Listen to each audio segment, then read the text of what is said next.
They say life can turn on a dime, but I never thought my dime would be tucked away in my wife's gym bag.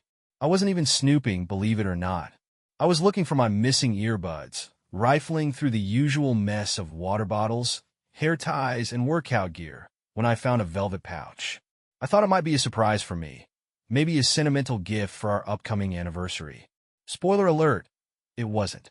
Inside was a simple gold ring, but there was an intimacy to it, a thoughtfulness that immediately caught my attention. My heart skipped when I saw the engraving inside.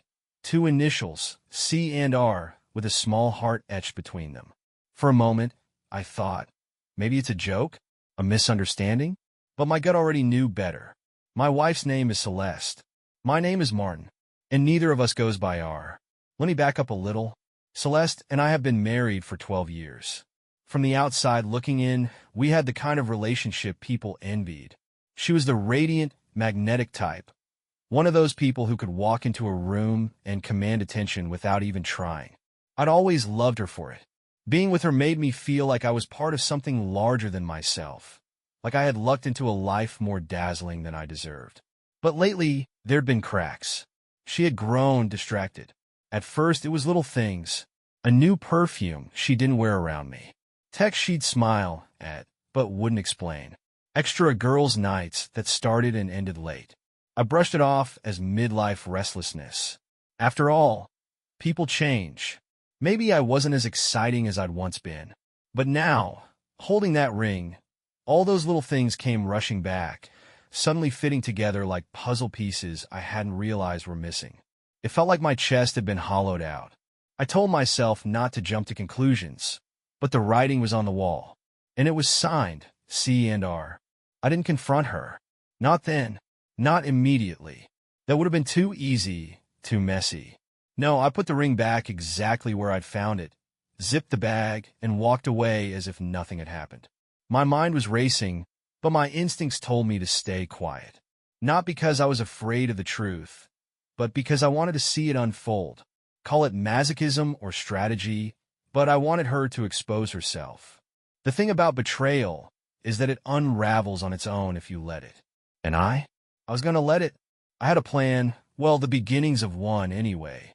Celeste loved being the center of attention, and her upcoming birthday party was set to be a grand affair. All her closest friends and family gathered in one place, ready to celebrate her. I realized that if played right, this party could also be where she'd come face to face with the consequences of her actions. Because if she wanted drama, I wasn't about to disappoint. I thought finding the ring was the peak of my misery, the ultimate betrayal wrapped in velvet. Turns out, it was just the prologue to a much uglier story. If the ring was a knife in my back, what came next was twisting the blade. After my discovery, I became hyper-aware of Celeste's movements. Not obsessively, at least that's what I told myself, but enough to start noticing patterns.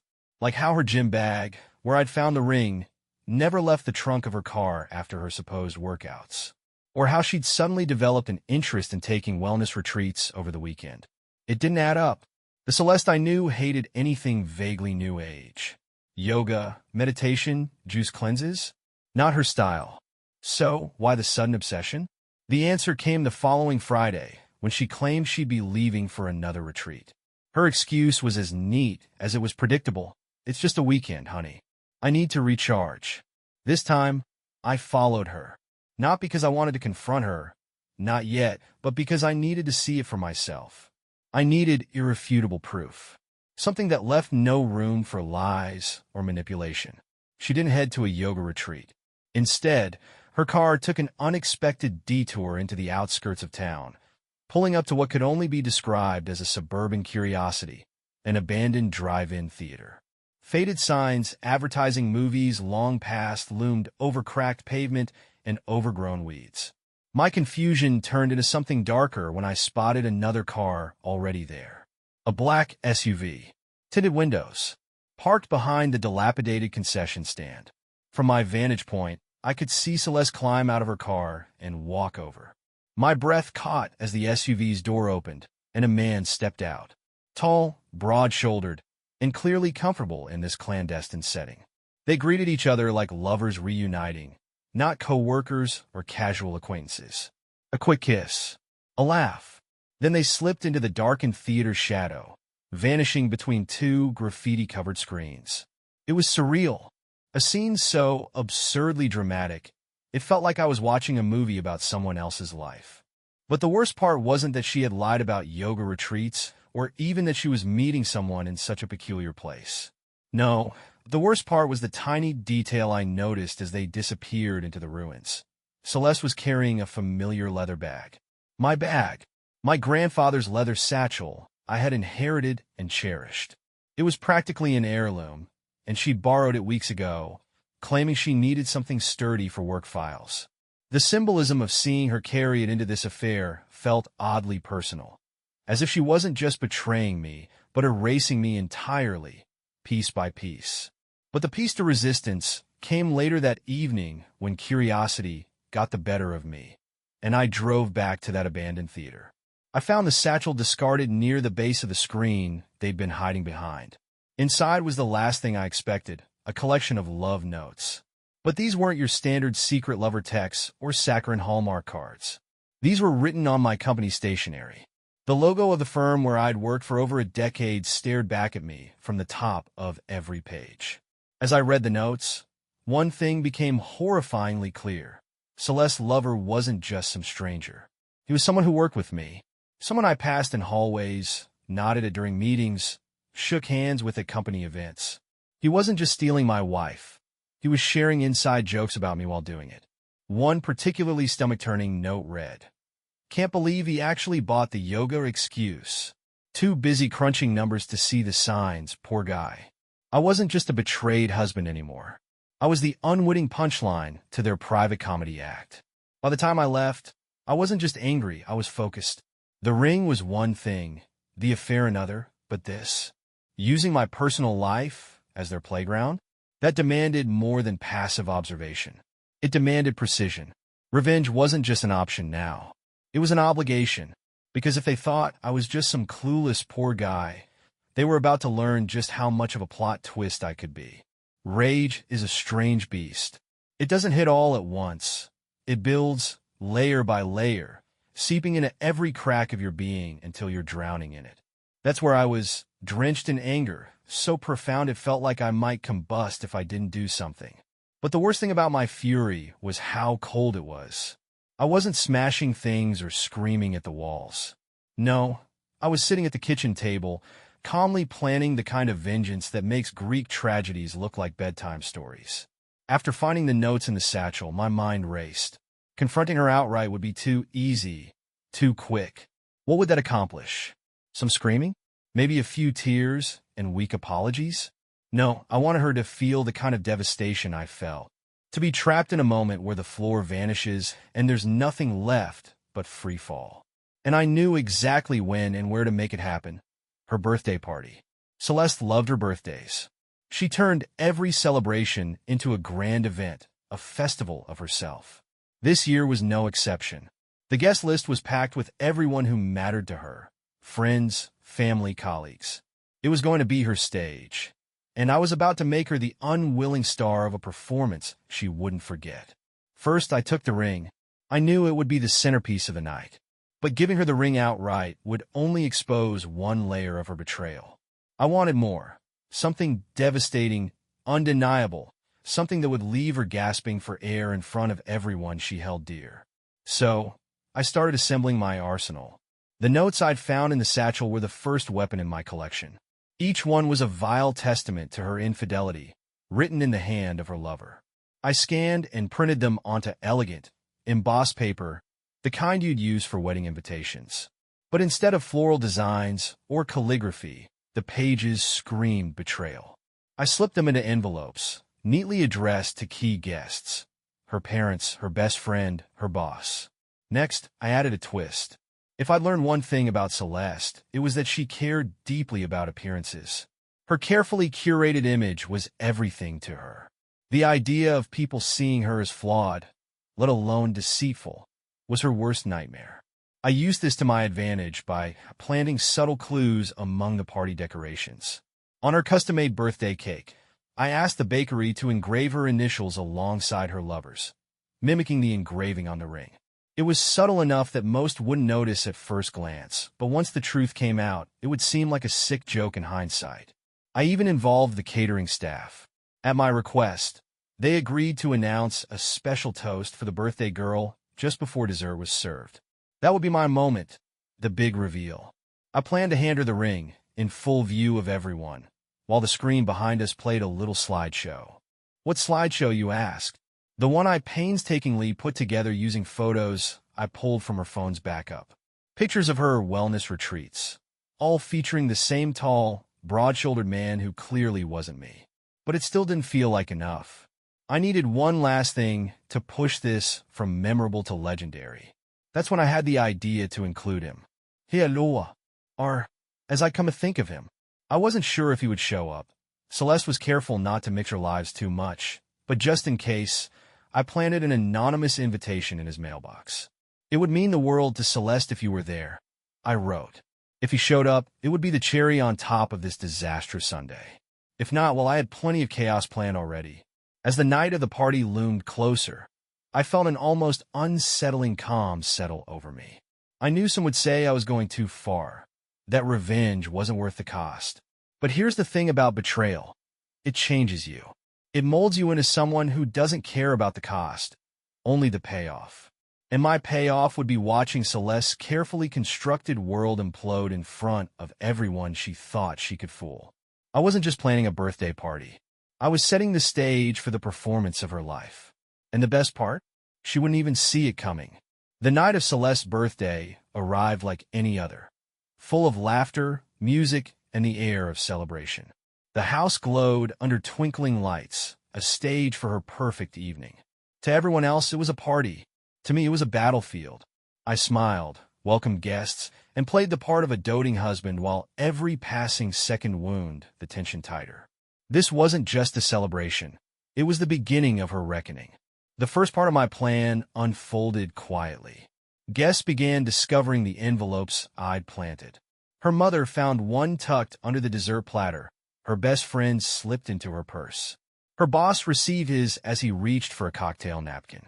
Each letter contained copies of her lover's notes, scathing confessions of their affair written in his all-too-familiar hand. I didn't need to see their reactions to know they were reading them. The room began to buzz with murmurs, glances darting toward Celeste as her carefully constructed reality started to erode. Finally, the caterer announced the toast. The room hushed as I stepped into the spotlight, champagne flute in hand. Celeste beamed beside me, oblivious to the storm about to break. Ladies and gentlemen, I began, letting my voice carry through the room. Thank you for coming tonight to celebrate my incredible wife, Celeste. 12 years of marriage and countless memories. Tonight is about honoring her and everything she's brought to our lives. Polite applause followed, but I raised my hand for silence. Tonight, I have a gift for her. Something personal, meaningful, and, well, unforgettable. I reached into my pocket, pulling out the velvet pouch. Celeste's smile faltered as she recognized it. Her eyes widened, her hand twitching toward mine, but I stepped back, holding it just out of reach. This, I said, carefully opening the pouch and holding up the engraved ring, is something I recently found. A token of love. But not my love. A collective gasp rippled through the room. I turned the ring to catch the light. The initials C and R glinting like a beacon. Celeste's face drained of color, her hands trembling at her sides. C and R, I continued, savoring the moment. For those wondering, R stands for Robert. And no, Robert is not a family member or a jeweler. Robert is the man my wife has been so intimately connected to during her wellness retreats. The room erupted into shocked whispers and gasps. Celeste's mother clutched her pearls, her father's face flushed with anger. Celeste's friends exchanged horrified glances, some stepping back as if her shame were contagious. Celeste stammered, her polished exterior crumbling. "This isn't true," she cried, her voice breaking. "Martin, you're being ridiculous."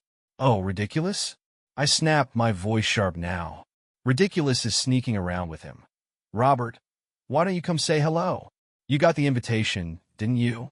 The crowd turned as Robert hesitantly stepped into the room. He was tall, well-dressed, and clearly uncomfortable under the weight of 100 judging eyes.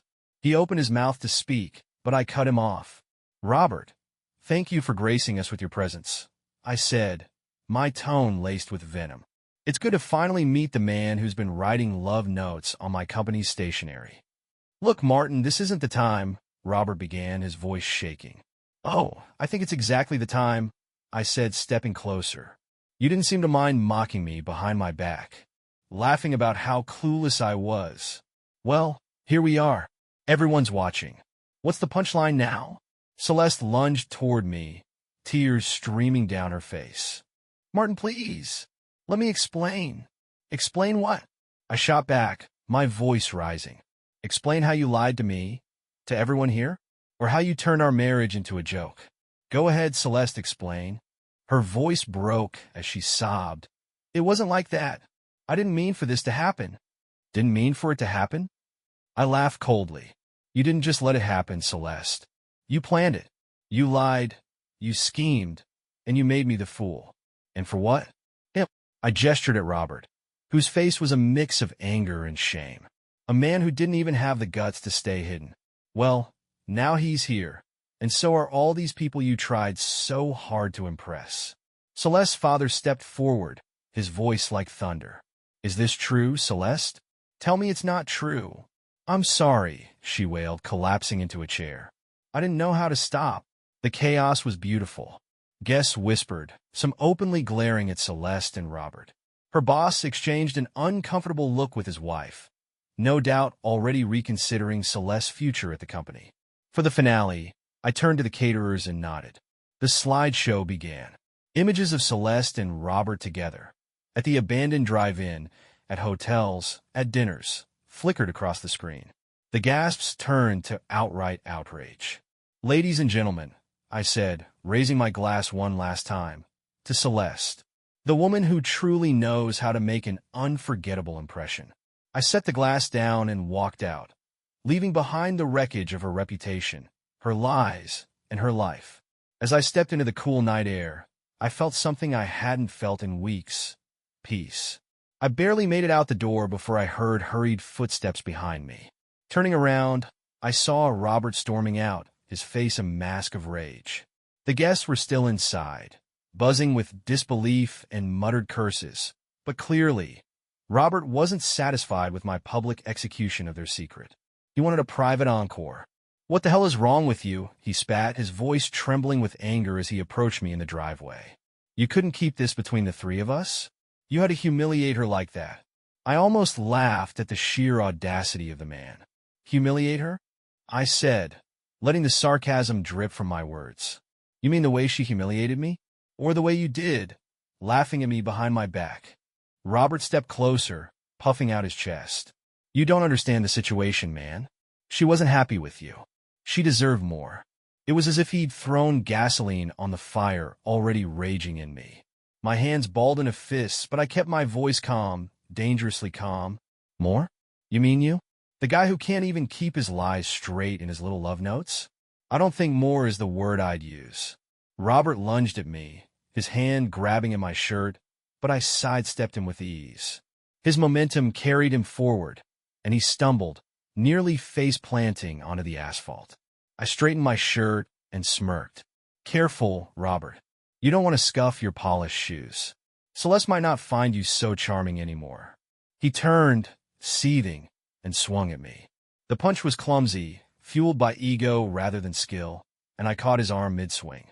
Twisting it behind his back, I pushed him against the hood of his own car. His protests were muffled by the metal, and I leaned in close, speaking just loud enough for him to hear. "Here's the thing, Robert," I said, my voice a low growl. "You're not the main character in this story. You're a subplot, a sidekick in a pathetic drama you thought you were directing. But this is my stage, and if you ever step foot near me again, I'll make sure everyone in that house, and beyond, knows exactly what kind of man you are."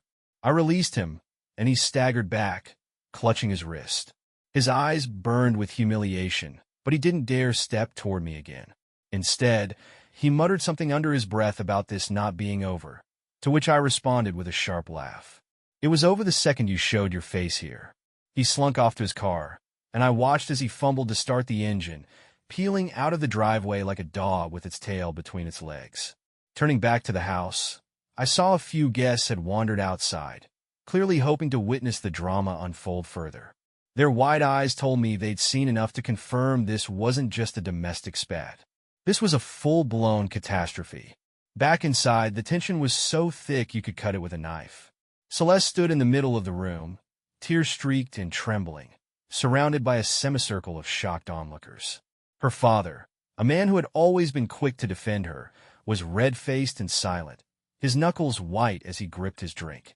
Her mother, usually composed to the point of froideur, had her head in her hands, whispering furiously to herself. And her best friend? She looked ready to bolt, like she couldn't believe she'd been roped into this circus. As I stepped through the door, all eyes turned to me.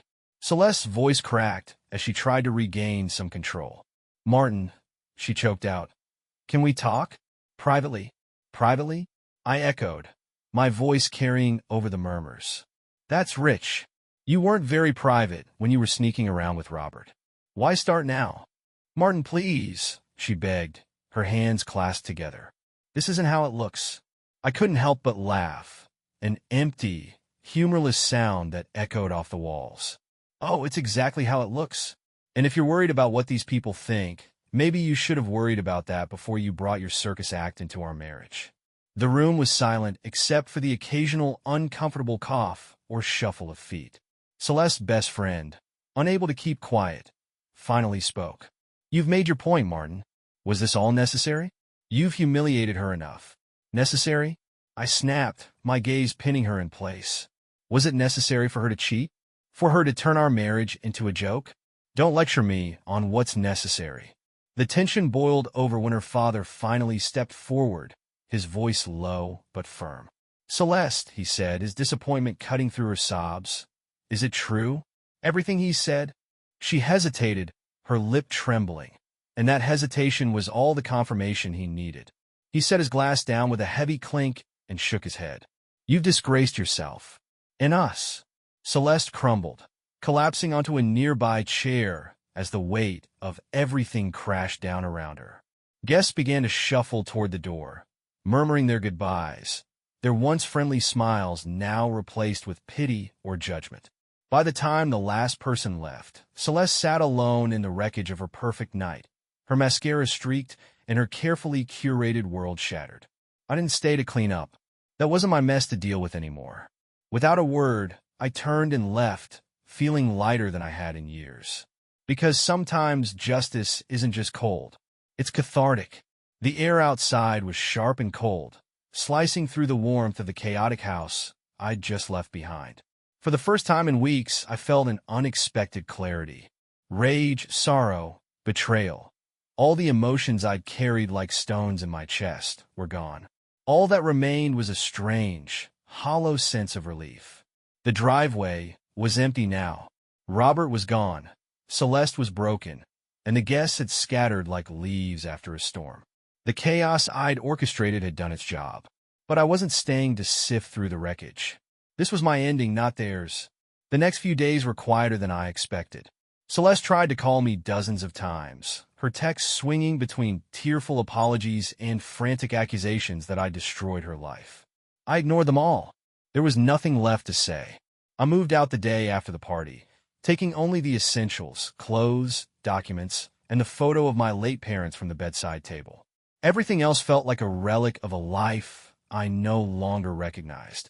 Her lover, Robert, wasn't as persistent. Probably too humiliated to show his face after the scene outside. Good.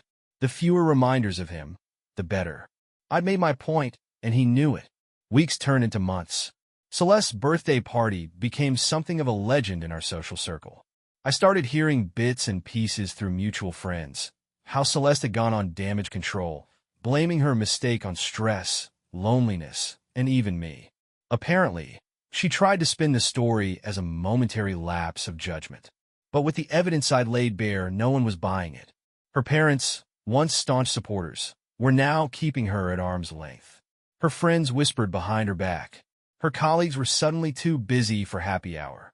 The carefully curated image she'd built for years was in shambles. And I was finally free of it. One day, I got an email from Celeste. It was long and rambling, full of self-pity and veiled attempts to shift the blame.